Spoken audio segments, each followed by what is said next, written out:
This is the Financially Simple Podcast, a show dedicated to destroying the complexities of money for today's small business owner. And now, here's your host, pizza-loving, certified financial planner, Justin Goodbread. Welcome to Financially Simple. This is a finance show for small business owners about money, how it works in our businesses and personal lives, and how we can build wealth to be financially independent. I'm your host, Justin Goodbread, and today is episode number 4.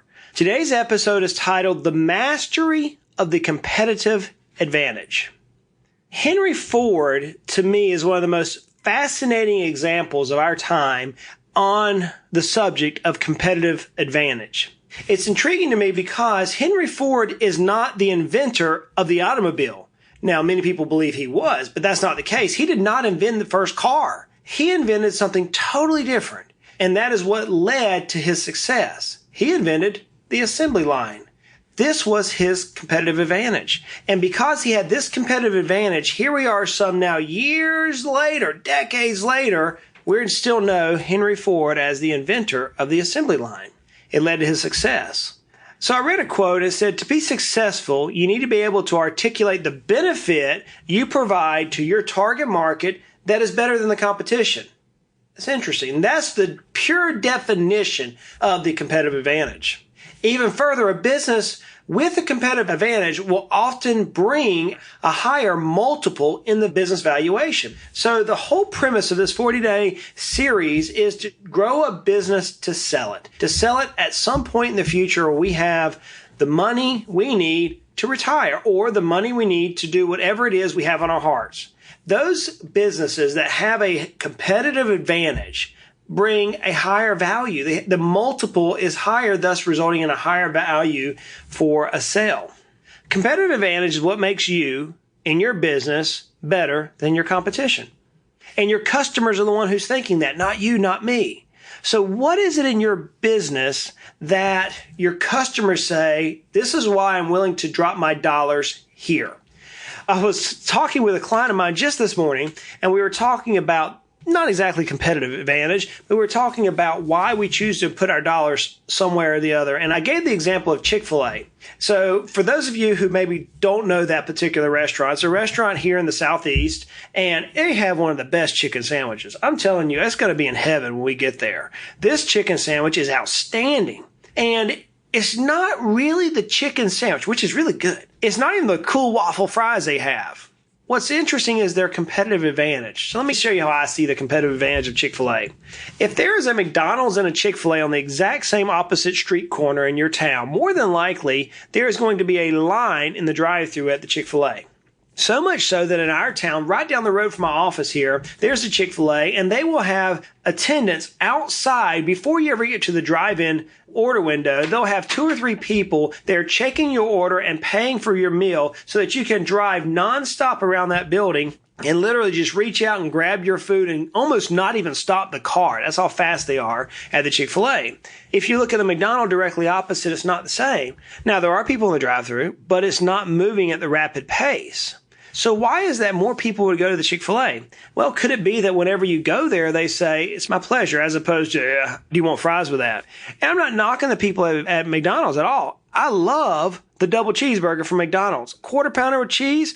I know it's probably not healthy, and I'm going to get some comments saying, Justin, really, you need to lay off McDonald's. But for some reason, Chick-fil-A has decided that their competitive advantage is going to be a service model more so than a uniform product model.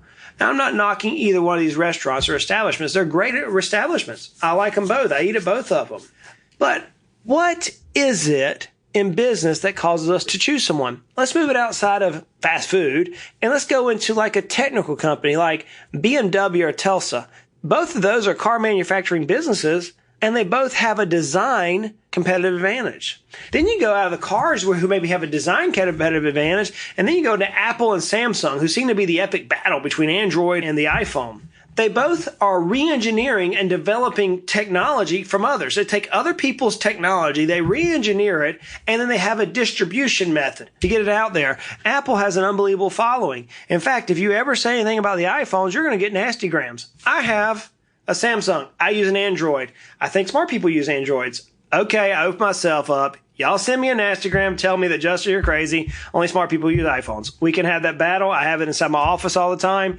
Anyways, you get my point. Both Apple and Samsung had their own marketing competitive advantage. So that led me to the question of, well, how many different types of competitive advantages are there? So I'm going to put this link in the show notes. And John Spacey actually did a really good, and he wrote and established an article with 40 different competitive advantages that businesses could have. So one could be scale. Like McDonald's has scale. They have multiple stores all around the world. Walmart has scale. They have just everywhere. Apple has scale. Then you may get into variety. I'm just going to name a few. I'm not going to go over all 40 here. You can read this for yourself. Know-how, reputation could be a competitive advantage. Actually, with Orvis, I use their stuff for hunting and fishing. I bought some duck shoes. These are shoes that have rubber soles on the bottom, but they lace up on top. Really nice. And almost like a galosha or a rain boot. I bought these things when I was 16 years old. Here I am 38, almost some 20-something years later, and the sole fell apart. They still felt good. They still wore good, but the sole fell apart. I called Orvis up. I said, look, here's what happened. They said, not a problem, sir. We'll take care of it right now. And they replaced them immediately. Well, that's a reputation or a quality advantage. There's a number of companies out there that'll have competitive advantages in that avenue. It may be a location. I like to watch how the Walgreens and the CVS pharmacies compete with each other. They're all trying to get a competitive advantage over the other pharmacy by having a better location. You may have noticed it in your town.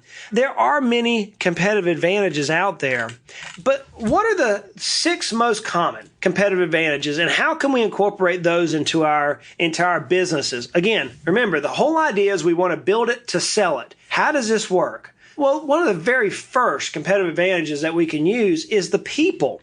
The driving force behind your business is the competitive advantage. So I'll give you this story I heard some years back, and it talks about Walt Disney World. Now, I've never been to the Walt Disney World in Anaheim, California. I've never been there, but it's my understanding, and I've seen the photos, that when you walk in the park, there's a picture spot that has Walt Disney and Mickey Mouse, and they're holding hands, and lots of people have come from all around the world take pictures of the statue between Walt Disney and Mickey Mouse.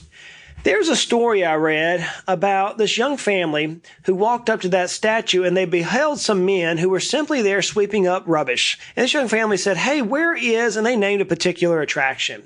And what I thought the story was going to say is that these 2 young men who were sweeping up this rubbish, I thought they were going to say, well, here, let me introduce you to a manager who can get you in the right direction. That's the way many of our businesses think. It's not what happened. What happened was that these 2 street sweepers, if for nothing else, and I'm not trying to be degrading, that's what their job was to clean the rubbish out in front of the statue. They took and locked up their little dustpans and their broom, slung them over their shoulder like you would sling like a flag almost over your shoulder, or like an old knapsack you were going to go camping somewhere, and began marching this family in a single file line, escorting them across the entire park to their destination. Had laughs and giggles along the way, took some family photos with his people, and it made such an impact on this young family that they wrote Disney World and said, your people are amazing. So one of the competitive advantages you can have is your team. If you get buy-in from your team, true buy-in, where those teams come in, they shout your business, your product, your service from the rooftop, that is a competitive advantage. Think about the Apple Samsung. Tell somebody that an iPhone is bad and they're an iPhone person. It's almost like you just peed in their Cheerios. I mean, they're going to like jump on you and say, you have no clue. Apple has been able to build a following as a competitive advantage. Can you do that in your business? It's an interesting thought. You are listening to Financially Simple, destroying the complexities of money for today's small business owner. The second one is the organizational culture, the mission beliefs. And this is not that dissimilar from what we were talking about number 1. So the people will be dealing with the tactical knowledge, things that the people know. The organizational culture and structure, the second point, is how do you implement what the people know to receive commonality? Probably the easiest example that we all can look at is the world of sports. Football is an American pastime, right? I mean, if you don't have a favorite professional team or college team, you almost look like a 3-eyed camel. I mean, people just look at you funny. But think about this. On these professional teams, whether it be college or pro ball, you have anywhere between 50, 60, maybe 100, depending on the type of team it is, different people that each have unique skill sets, unique abilities. They are uniquely qualified for their particular role.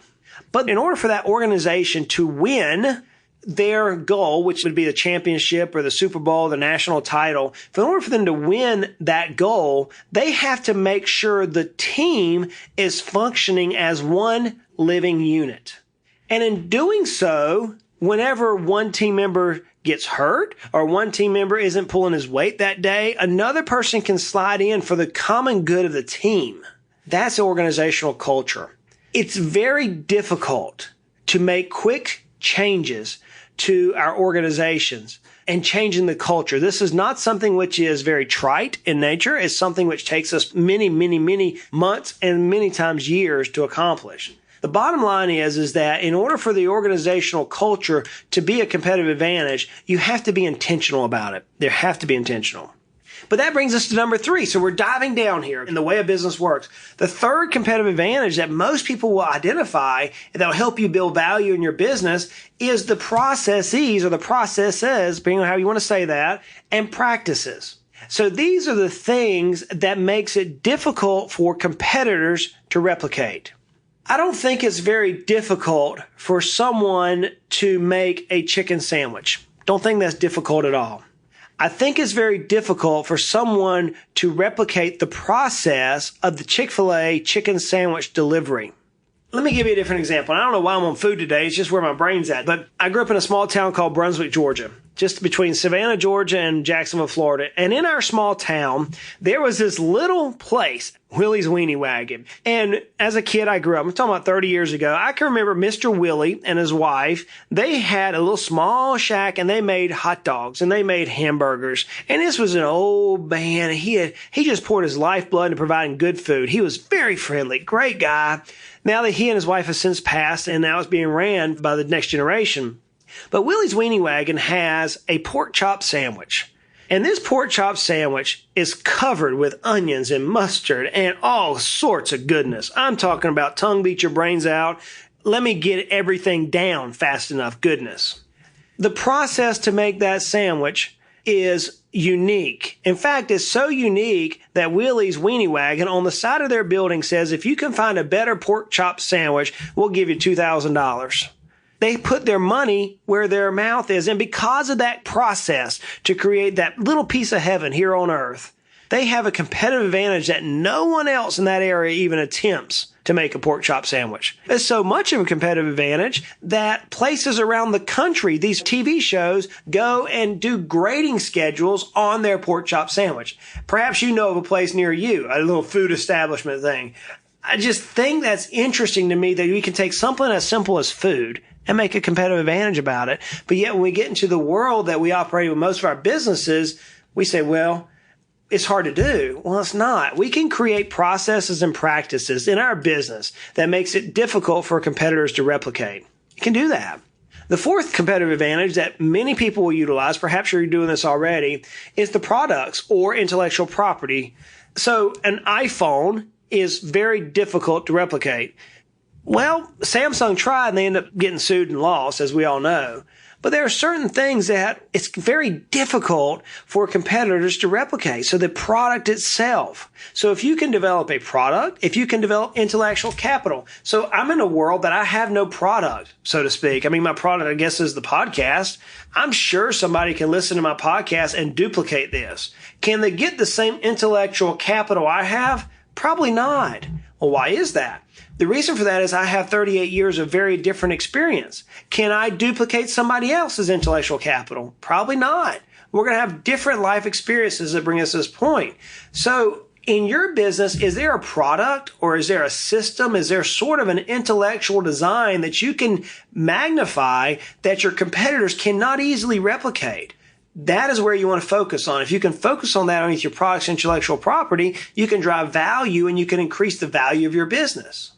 The fifth thing is capital or natural resources. So capital is typically how much money you have. I'm going back to Apple because they're on my mind. They have more money than many countries of the world. So they have capital, which is very difficult for other people to replicate. There are places that have natural resources. So you may be oil, it may be natural gas, it may be ore, some type of ore. It may be somebody has a railroad. I was in West Virginia visiting one of our clients, and there is actually a gas well, a natural gas well on their property. And because it's on their property, this business gets free gas usage, which in turn turns into power, which does all sorts of fun stuff for them.